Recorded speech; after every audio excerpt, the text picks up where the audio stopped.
টাকার খেলা BPL, Rajshahi champion হয়ে কত টাকা পেল? শরীফুল, ইমন ও তামিমের পুরস্কারের বন্যা। বিপিএল 2026-এর ফাইনাল মানেই ছিল এক টানটান উত্তেজনা, আর সেই উত্তেজনার ইতি টানল রাজশাহী ওয়ারিসের রাজকীয় জয়ে। কিন্তু আপনি কি জানেন এই শিরোপা জয়ের মাধ্যমে রাজশাহী কত টাকার মালিক হলো? অবিশ্বাস্য হলেও সত্য, চ্যাম্পিয়ন হওয়ার সুবাদে রাজশাহী ওয়ারিস পেয়েছে নগদ 2,75,00,000 টাকা। অন্যদিকে রানার্স আপ হয়ে কোটিপতি চট্টগ্রাম রয়্যালস, তাদের পকেটে ঢুকেছে 1,75,00,000 টাকা। তবে দলগত লড়াই ছাড়িয়ে ব্যক্তিগত অর্জনও ছিল টাকা সরাসরি। পুরো টুর্নামেন্টে বলাতে আগুন জড়িয়ে বিপিএলের সেরা খেলোয়াড় বা প্লেয়ার অব দ্য টুর্নামেন্ট হয়েছেন শরীফুল ইসলাম, আর পুরস্কার হিসেবে জিতেছেন 10 লাখ টাকা।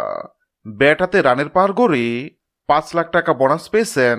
সর্বোচ্চ রান সংগ্রাহক পারভেজ হোসেন ইমন, বাদ যায়নি ফিল্ডাররাও। আসরে সেরা ফিল্ডার হয়ে 3 লাখ টাকা জিতেছেন লিটন দাস, আর গতির জোরে উদয়মান খেলোয়াড় হিসেবে 3 লাখ টাকা পেয়েছেন রিপন মণ্ডল। আর ফাইনালে নায়ক তানজিম হাসান তামিম তো আছেই, তার সেঞ্চুরি আর ম্যাচ সেরার 5 লাখ টাকা যেন সোয়াই সোয়াগা।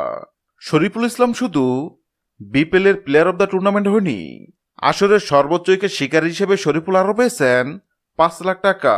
এক কথায় এবার বিপিএল শুধু ট্রফি নয়, খেলোয়াড়দের জন্য ছিল পুরস্কারের এক মহোৎসব। হ্যাঁ দর্শক, যদি ভিডিওটি ভালো লাগে লাইক দিবেন এবং সাবস্ক্রাইব চ্যানেলের সঙ্গে থাকবেন। ভিডিওটি দেখার জন্য আপনাকে অসংখ্য ধন্যবাদ।